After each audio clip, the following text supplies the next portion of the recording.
ሰላም ለእናንተ ይሁን ቅዱሳን። እግዚአብሔር ጸጋና ሰላም ከእያንዳንዳችን ጋር ይሁን። ዛሬ ደግሞ በዚህ ቪዲዮ የእግዚአብሔርን ቃል የምንማር ይሆናል። እንግዲህ በዮሐንስ ወንጌል ምዕራፍ 1 ከቁጥር 1 ጀምሮ እንደዚህ የሚል ቃል አለ። በመጀመሪያ ቃል ነበረ፣ ቃልም በእግዚአብሔር ዘንድ ነበረ፣ ቃልም እግዚአብሔር ነበረ። ይህ በመጀመሪያ በእግዚአብሔር ዘንድ ነበረ። ሁሉ በእርሱ ሆነ፣ ከሆነው አንዳችስ እንኳ ያለ እርሱ አልሆነም። በእርሱ ሕይወት ነበረች፣ ሕይወትም የሰው ብርሃን ነበረች። ብርሃንም በጨለማ ይበራል፣ ጨለማም አላሸነፈውም።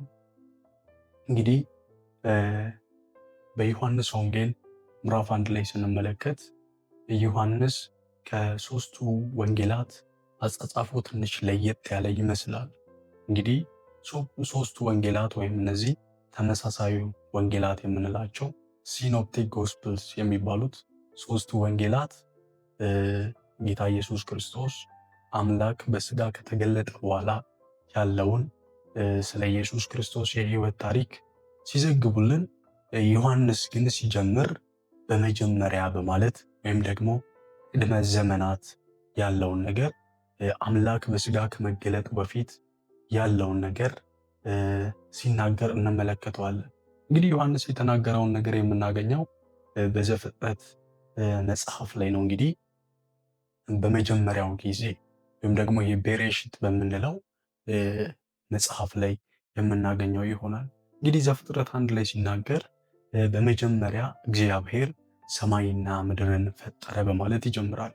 እንግዲህ በመጀመሪያ ብሎ ሲናገር ጊዜና ቦታ ከመኖሩ በፊት ያለውን አስቀድሞ ወይም ደግሞ የሚታየው ይሄ ዓለም የሚታየው ይሄ ተፈጥሮ ካለመኖር ወደ መኖር ከመምጣቱ በፊት ያለውን ነገር ያለውን ይሄ ዘላለም የሚባለውን ነገር ነበረውን ነገር ምን እንደሆነ ሊያሳየን ይሞክራል። ጌታ ኢየሱስ ክርስቶስ እንግዲህ በስጋ ከተገለጠ በኋላ እንደምናውቀው በቤተልሔም ተወልዶ በናዝሬት ያደገው ጌታ ኢየሱስ ክርስቶስ በዛ ዘመን የነበሩ ሰዎች ሲያዩት ምንም ሰው ቢመስልም የሸዋ እየተባለ የሚጠራ ልጅ አንድ የእስራኤል ሰው ቢመስልም እሱ ግን ከዘላለም ዘመናት በፊት የነበረ የእግዚአብሔር ቃል እንደሆነ ዮሐንስ ይነግረናል ማለት ነው። እንግዲህ ዛሬ በዚህ ክፍል ላይ ሶስቱን ሐሳቦች ሶስቱን ግሶች የምንመለከት ይሆናል። በመጀመሪያ ቃል ነበረ የሚለውን ሐሳብ እንመለከታለን ማለት ነው። እንግዲህ በመጀመሪያ ቃል ነበረ ብሎ ዮሐንስ ይጀምራል። በመጀመሪያ የሚለው ሐሳብ ወደ ዘፍጥረቱ ይወስደንና ዘፍጥረት 1 ላይ ስንመለከት በመጀመሪያ እግዚአብሔር ሰማይና ምድርን ፈጠረ በማለት ይጀምራል። በመጀመሪያ የሚለው ቃል አለ። እንግዲህ እግዚአብሔር ሰማይና ምድርን ፈጠረ ከማለቱ በፊት ማለት ነው። ስለዚህ በመጀመሪያ የሚለው ቃል የሚያመለክተው ጊዜና ቦታ ካለመኖር ወደ መኖር ከመምጣታቸው በፊት የነበረውን የዘላለም ዘመን እንደሆነ እንመለከታለን። እንግዲህ እያንዳንዱ ነገር ካለመኖር ወደ መኖር መጥቷል። ይሄ ግን በመጀመሪያ በሚባለው ጊዜና ቦታ ባልነበረበት ዘላለም በሚባለው ዘመን ላይ ማን እንደነበረ ያመለክተናል ማለት ነው። ስለዚህ ብዙ የመጽሐፍ ቅዱስ አዋቂዎች እንደሚስማሙበት ይሄ በመጀመሪያ የሚለው ቃል ጊዜና ቦታ አለመኖሩ ወይም ደግሞ ነገሮች ካለመኖር ወደ መኖር ከመምጣታቸው በፊት ያለውን ዘላለም የሚያሳይ እንደሆነ እንመለከታለን ማለት ነው። ለዚህ ነው በመጀመሪያ ቃል ነበረ ብሎ የሚናገረው እና ቃል የሚለው ሐሳብ ምን ማለቱ ነው? በመጀመሪያ ቃል ነበረ ሲል ምን ማለቱ ነው? ያልነበረው ነገር ወደ መኖር ከመምጣቱ በፊት ቃል ነበረ ብሎ ይናገራል። ቃልም ደግሞ በእግዚአብሔር ዘንድ ነበረ ብሎ ይናገራል እና ይህ ቃል የሚባለው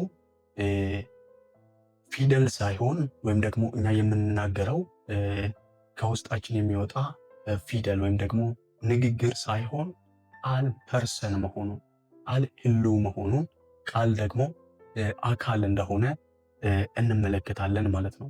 እንግዲህ ዘፍጥረት ላይ ስንመለከት ወደ 10 ጊዜ እግዚአብሔርም አለ እግዚአብሔርም አለ እግዚአብሔርም አለ ብሎ ይናገራልና ፍጥረታት ሁሉ ካለመኖር ወደ መኖር የመጡት በዚህ የእግዚአብሔር ቃል ተብሎ በተጠራው በእግዚአብሔር ወልድ አማካኝነት እንደሆነ እንመለከታለን ማለት ነው። ስለዚህ ይሄ በስጋ የመጣው አምላክ ከዘላለም ዘመናት በፊት የነበረ ወይም ደግሞ ነገሮች ካለመኖር ወደ መኖር ከመምጣታቸው በፊት ጊዜና ቦታ ከመፈጠራቸው በፊት ይሄ የምናየው ዩኒቨርሱ ይሄ የምናየው ተፈጥሮ ካለመኖር ወደ መኖር ከመምጣቱ በፊት ቅድመ ዘመናት ላይ ወይም ደግሞ የቅድመ ተፈጥሮ በፊት መኖሩን የሚናገር እንደሆነ እንመለከታለን እና በመጀመሪያው ቃል ነበረ፣ ቃልም ደግሞ በእግዚአብሔር ዘንድ ነበረ ብሎ ይናገራል። እንግዲህ ይህ ቃል የተባለው እግዚአብሔር ወልድ እንደሆነ እንመለከታለን ማለት ነው። ቃል ደግሞ ፐርሰን እንደሆነ፣ ህልው እንደሆነ፣ አካል ያለው እንደሆነ ወይም ደግሞ ንግግር እንዳልሆነ፣ ፊደል ብቻ እንዳልሆነ ዮሐንስ ይነግረናል ማለት ነው።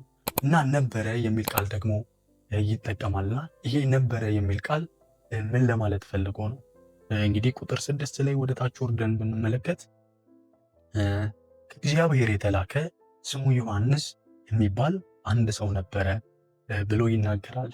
ቁጥር 6 ላይ ብንመለከት ማለት ነውና ለዮሐንስም ነበረ ብሎ ሲናገር ከላይ ደግሞ ለእግዚአብሔር ወልድም ቃል ነበረ በማለት ይናገራልና የአማርኛው መጽሐፍ ሁለቱንም በአንድ አይነት ቃል ሲገልጸው እንመለከታለን። ሁለቱንም ነበረ ብሎ ነገር ግን ወደ ዋናው ወይም ደግሞ ወደ ግሪክኛ ወደ ተጻፈበት ቋንቋ ብንሄድና ብንመለከተው ይሄ የመጀመሪያው ቃል ነበረ የሚለው ወይም ደግሞ ለአምላክ የተጠቀመው ቃልና ለዮሐንስ የተጠቀመው ቃል አንድ እንዳይደለ እንመለከታለን ማለት ነው። እንግዲህ በመጀመሪያ ቃል ነበረ ብሎ ለእግዚአብሔር ቃል ወይም ደግሞ ለእግዚአብሔር ወልድ የተጠቀመው ቃል ኤሚ የሚል ቃል ነው የተጠቀመው ቃል ማለት ነውና ይህም ኤሚ የሚል ቃል ነበረ ወይም ደግሞ ካለመኖር ወደ መኖር መጣ ሳይሆን በመጀመሪያ ቃል ነበረ ሲል ኤግዚስት ያደርግ ነበረ መጀመሪያም ይኖር ነበረ ኤግዚስት ያደርግ ነበረ የሚል ቃል ይሆናል ማለት ነው።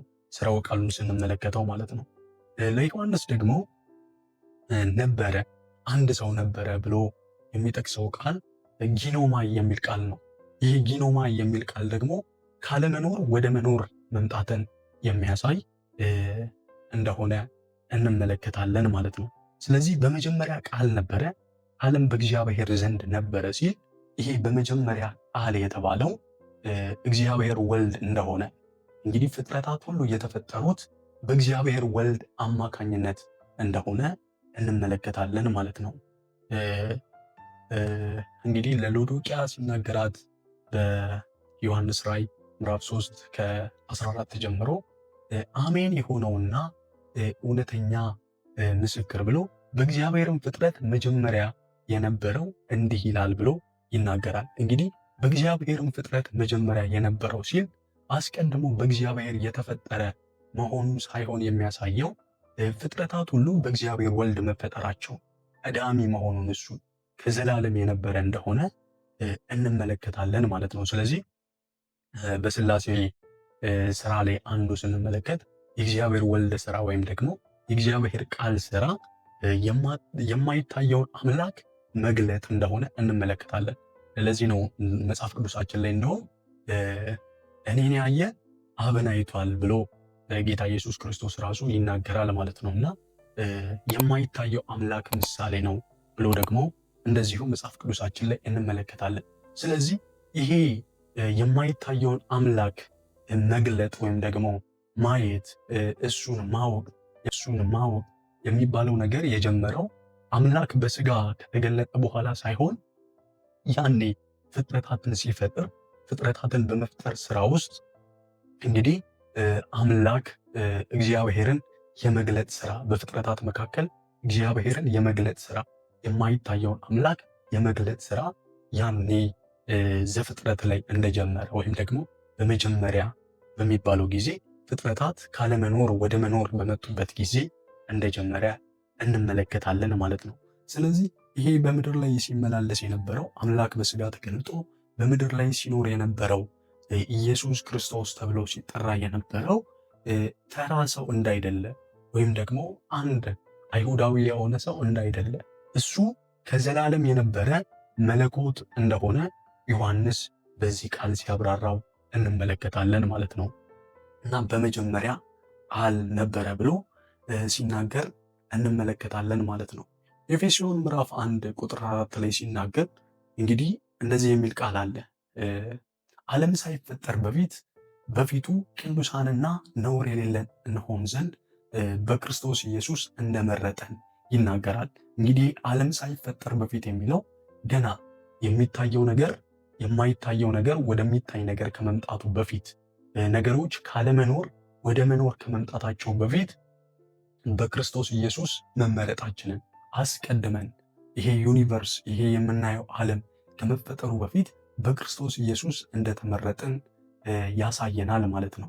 ይህም ደግሞ በክርስቶስ ኢየሱስ የተመረጥንበት ምርጫ ከዛሬ 2000 ዓመት በፊት ደግሞ ጌታ ኢየሱስ ክርስቶስ አምላክ በስጋ ተገልጦ ደግሞ ይሄ ነገር እንደሆነና እንደተፈጸመ ይሄ ተስፋ እንመለከታለን ማለት ነው። ስለዚህ ጌታ ኢየሱስ ክርስቶስ ከሆነ ጊዜ በኋላ የመጣ ካለመኖር ወደ መኖር የመጣ ሳይሆን ጌታ ኢየሱስ ክርስቶስ እሱ ፈጣሪ እንደሆነ ጥንታዊ የሆነ አምላክ እንደሆነ ዘላለማዊ አምላክ እንደሆነ መለኮት እንደሆነ ፍጥረታት ካለመኖር ወደ መኖር ከመምጣታቸው በፊት የነበረ አምላክ መሆኑን እንመለከታለን ማለት ነው። ስለዚህ የተጠራነው ደግሞ እንደሚናገረው ዮሐንስ ወንጌል ምዕራፍ 17 ላይ እንደዚህ ይላል፣ እውነተኛ አምላክ ብቻ የሆንክ አንተን የላከውንም ኢየሱስ ክርስቶስን ያውቁ ዘንድ ይቺ የዘላለም ሕይወት ናት።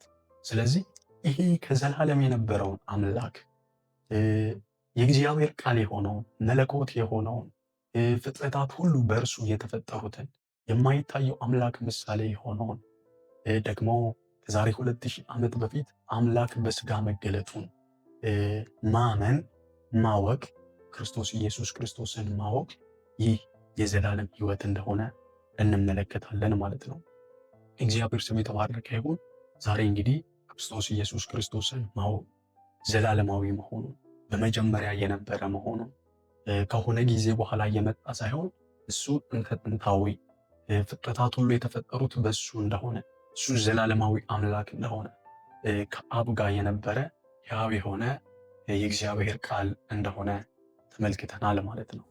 የእግዚአብሔር ጸጋና ሰላም ከሁላችሁ ጋር ይሁን። ይህንን ቪዲዮ ደግሞ ለሌሎች እንዲደርስ ላይክ፣ ሼር በማድረግ ሰብስክራይብ በማድረግ ደግሞ ቤተሰብ እንድትሆኑን አሳስባለሁ። ተባረኩ።